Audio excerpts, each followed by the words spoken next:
Tyler Shuck. All right, our GM, Mike Tannenbaum, tweeting after Adam Schefter shared the news. When this happens so late in the process, either there's a big disagreement in their building or their evaluation, or they're reacting to new information, maybe both, as NFL analyst Louis Riddick here this morning on SportsCenter to react to that. You spent years in NFL front offices. So, Louis, what should we make of this private workout a week out from the draft?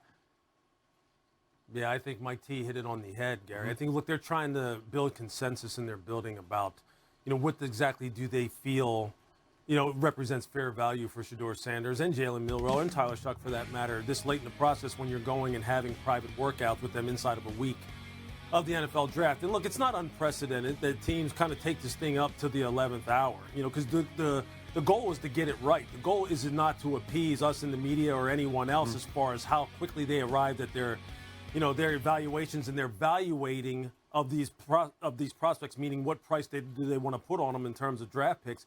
Look, I can go back to 2004 when I was with Washington when we drafted Sean Taylor in the first round. The night before the draft, on our top 100 board, we had Kellen Winslow Jr. ranked as number 1. He was going to be the guy that we picked. But then that night, we had meetings late into the night about how we were going to stack that board at the very top, and we switched it and put Sean Taylor first the next morning and picked him that day. So it can happen this way. High stakes, too, for the Giants, who have that 3 pick. Obviously, Shedeur has been, sort of linked to the Saints at 9, and the Giants also have 34. So if he's still available, do they trade that away to move up and get him? All right, let's stay Buffalo-centric here. Two-way star and Heisman winner Travis Hunter making headlines here, Louis, telling CBS Sports he would rather not play football altogether than just play one side of the ball. He said, I've been doing it my whole life, and I love being on the football field. I feel like I could dominate on each side of the ball, so I really enjoy doing it. And listen, he's the Heisman winner for a reason, because he did dominate in doing just that, playing both ways. So how should teams looking to draft Hunter split his snaps between offense and defense? Yeah, exactly.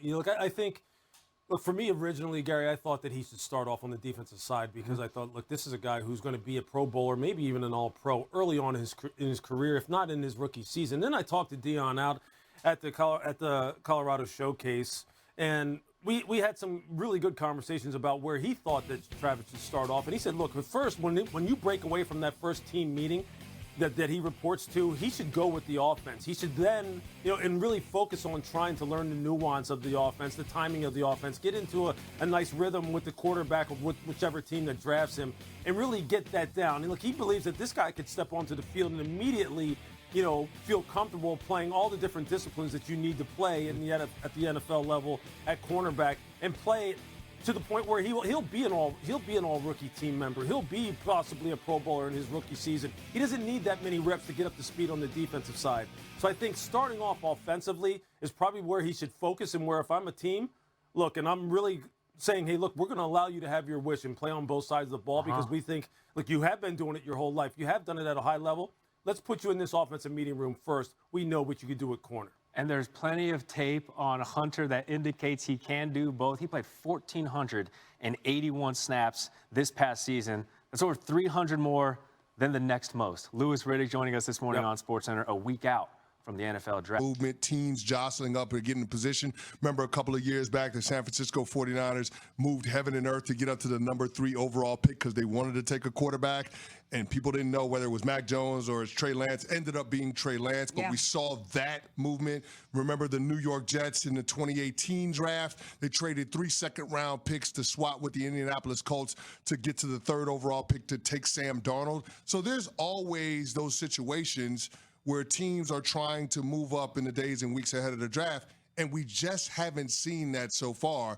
But I feel like this is the quiet before the storm, because with so many discrepancies on where we think these quarterbacks will go, where we think certain prospects will slide in, I think that a lot of teams will be all over the map in terms of making sure that they position themselves to get their guy. Well, one of the things that could happen is that a young player on a rookie contract, or a guy who's already with the team, could be traded on draft night. That's something that we're monitoring. Yep. Adam Schefter joins us every week, and he was on with us, our ESPN Senior NFL Insider, and we asked him which players should we be paying attention to as we get closer to the draft who could be trade targets. The players that are more attractive, that haven't gotten any interest, are the players on the rookie contracts right now. Those are the ones that are that are viable and doable, more so than veterans. So, we'll see how this all shakes out. But usually draft time, that third day, you get a couple of trades, and it wouldn't surprise me if that's the same case this year. Schefter, who are some of those players that are on those rookie contracts that you might be talking about could potentially be on the move? Chris, I don't have a list for you right now. It's one of the things I'm going through as we speak. So Schefter's making the list and he's checking it twice. Right? He's got to make sure that he knows exactly who to be paying attention to on draft night. So, Cece, we're going to run through some names of players that could be part of that conversation. All and right. we're going to say whether or not we think that they could be on the move come draft night. Let's start first with the biggest name and maybe one of the most debated contracts that's been out there this offseason, and Micah Parsons, Dallas Cowboys. So we know that Micah is in line for a new deal. And Stephen Jones, VP of the Dallas Cowboys, talked about that, how he wants to make sure that they bring Micah back, but it's also important to be able to field a championship caliber team around him. And with CeeDee Lamb getting paid, of course, with Dak Prescott getting paid, if you're going to pay Micah what he deserves, what he's earned, what he's going to command, it's going to be harder for the Dallas Cowboys to field a championship team. And we know that these negotiations haven't really made a ton of progress up until this point. Yeah. Do you think Micah Parsons could be moved on draft night? No, I don't think he's going to be moved. Now, should he be moved? Obviously, that's a different question, and that's a different answer from me because I don't think that the Dallas Cowboys are close to contending. But that's neither here nor there. Both sides seem committed to being able to work this out. So I don't expect that Micah Parsons is going to be on the move on draft night. But when we start talking about veteran players that are still on their rookie contracts that could potentially be traded, I always go back to what the Philadelphia Eagles did on draft night in 2022 with A.J. Brown. Remember A.J. Brown, absolute dog with the Tennessee Titans. He was the head of the snake when it came to their passing attack, even though it was a run-first outfit. The Philadelphia Eagles made that trade and immediately extended A.J. Brown, gave him a 4-year, $100 million contract, and the Eagles in that year went to the Super Bowl. So we've seen precedent of players on rookie contracts that have had years of success in the league be moved on draft night and it work out for teams. So I wouldn't be surprised if we saw that this weekend. And again, one of the guys that we're going to be talking about that belongs on that list is Kyle Pitts, the tight end for the Atlanta Falcons. Do you think he could be a name that's moved? I know he's been connected to a lot of different teams. There's a lot of stuff percolating about him, people connecting him potentially to the Chiefs. Do you think that would be smart for him to get moved? Here's the problem with Kyle Pitts. There is a lot of potential, but as Bill Parcells used to always say, potential means you haven't done it yet. And we keep waiting for it to materialize. We've seen it across different head coaches. We've seen it across different quarterbacks, and yet the production just isn't there. Now, the talent oozes off the tape because he'll make plays, he'll make catches, he'll make moves in the open field that you're like, wow, a man that size shouldn't be able to do that. But the question is whether or not you're going to be able to get the consistency out of Kyle Pitts that warrants him getting paid a top of the market contract. And for the tight end position, that's $20 million a year. That's not insignificant. So that becomes the question. But I do think that there is the potential for it to happen because Kyle Pitts, when you look at that 2021 draft class, he's the only non-quarterback taken in the top 10 to not get a contract extension with his current team. There's a reason for that. That's telling. And so I think that the Atlanta Falcons are one of those teams that wants to measure several times before they make one cut. And when I say cut, before they move on from Kyle Pitts and trade him to somebody else, because the last thing you want him to do is to realize that potential with another team. But it's getting to the point now where you have to make a decision on his contract. And I think based on what we're seeing now with the Atlanta Falcons and this organization constantly being in the posture of asking the question of should we pay Kyle Pitts, we're starting to get the answer.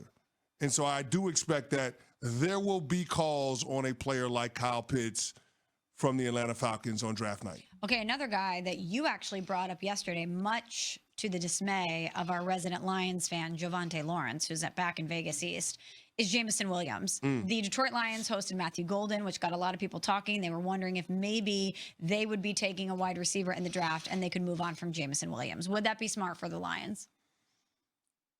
You know what?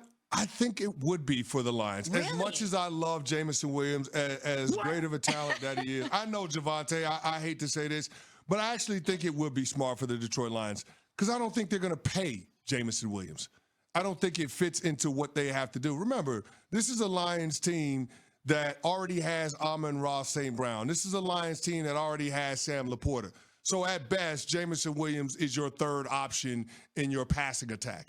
And this is an organization that wants to run the football with that two-headed monster in David Montgomery and Jahmyr Gibbs. There are only so many touches to go around. So while Jameson Williams is dynamic, and while they invested a first-round pick in him, I think there are some things there in terms of the sports character of the individual. Remember the suspension when it came to all of the gambling? Yes. I just don't know that the organization wants to commit the kind of dollars that it would take to get an extension done with a player of that caliber, right? Because he's going to be looking at getting a sizable contract, being one of the highest paid number 2 receivers in the NFL. But as I just stated, I don't think he's the number 2 receiver in that Detroit Lions offense. So all eyes on draft night are going to be on your New York Giants. And we're going to talk about what they should and shouldn't do in the NFL draft coming up next because they've had some private workouts that have got people talking. We're on Sportsman. Xin chào tất cả mọi người đã quay trở lại với kênh của mình. Ngày hôm nay mình sẽ tiếp tục hướng dẫn các bạn làm vòng. Vòng hôm nay của mình sẽ có tiêu đề là gió mà lửa đi. Mọi người hôm nay vòng của mình sẽ có tiêu đề là cục than long phấn.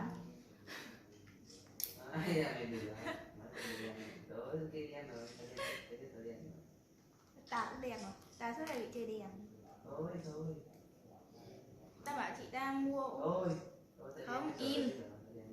Ta bảo chị ta mua cái ủ trắng ra mặt cho ta, nhưng mà chị ta đang định lấy hàng thì sau chị ta lại kiểu chị ta bán thuốc mà chị ta lại xem lại thành phần của cái ta gửi á, chị bảo là cái này dùng không tốt nên là thôi không muốn nữa, ta mua cái khác. Sau ta gửi cái sản phẩm thứ hai mà ta định dùng sang cho chị ta thì chị ta lại bảo là thế dùng cái này cũng được.